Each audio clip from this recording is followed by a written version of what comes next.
This is your DHS news crew, bringing you news from the warfront on the Battle of Alamein.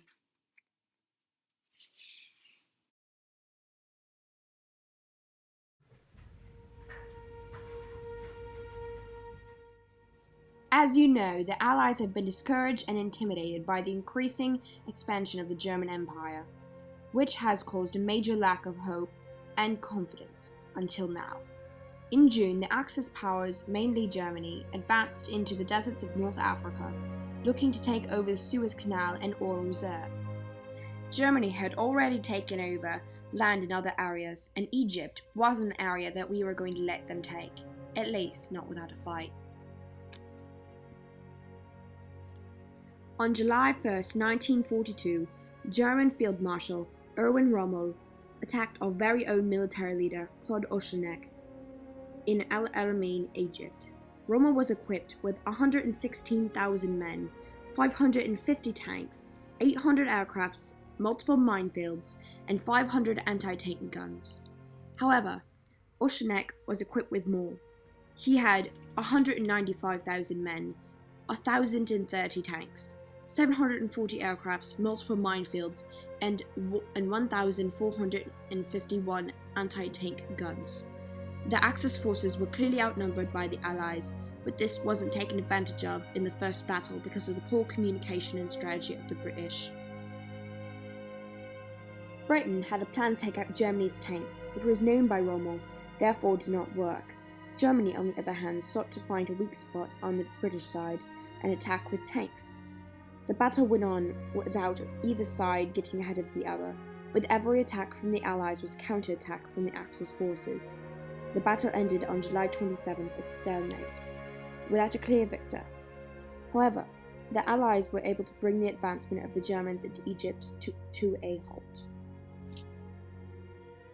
Both sides knew this had not ended the fight. Britain's General Ochanek was replaced with Bernard Montgomery, who brought a new strategy into the battle. Montgomery tracked the German supply route and took many of Rommel's supplies before they reached him. The German forces, known as the Afrika Korps, became increasingly weaker from lack of fuel, food, and medical supplies, while the British were only growing stronger. As Rommel realised this, he decided to attack quickly, even without a strong army, because he feared the longer he waited, the worse the situation would get. This began the Second Battle of El Alamein on October 23rd. The geographic factors of the desert played an important role in this battle. First, they helped the British by providing a good place for them to set up minefields, which severely damaged the German tanks. What German tanks were not destroyed from minefields became sitting targets for the British, who were able to clearly see and bomb the majority of the rest of the German tanks. At this point, Rommel saw his Afrika Korps being wiped out and felt that he would be defeated. He ordered his tanks north and was helped out by the desert terrain. A big sandstorm blew over the area, giving coverage to the Germans. The sandstorm was a temporary reprieve for the Afrika Korps. However, when it cleared, the Allies once again bombed the Germans, leaving them with no choice but to surrender on November 4th. In the end, the Axis powers suffered 30,542 casualties and the loss of many of their weapons. On the other hand, the Allies had suffered only 13,560 casualties, along with the loss of some weaponry, but less than that of the Axis. November 4th has been an important date to the Allies. The victory was essential to keeping Germans from taking over even more land than they already had. Thanks to the British and all the help received by the Allied powers, Germans had been forced out of Egypt and are no longer a threat to the Suez Canal or the oil reserves of the Middle East.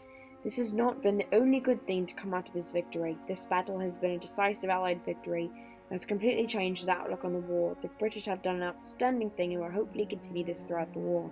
It has restored the confidence of the Allies and is likely to cause a new outcome of the war than what would have come before. Thank you for watching DHS News, keeping you updated on the war front.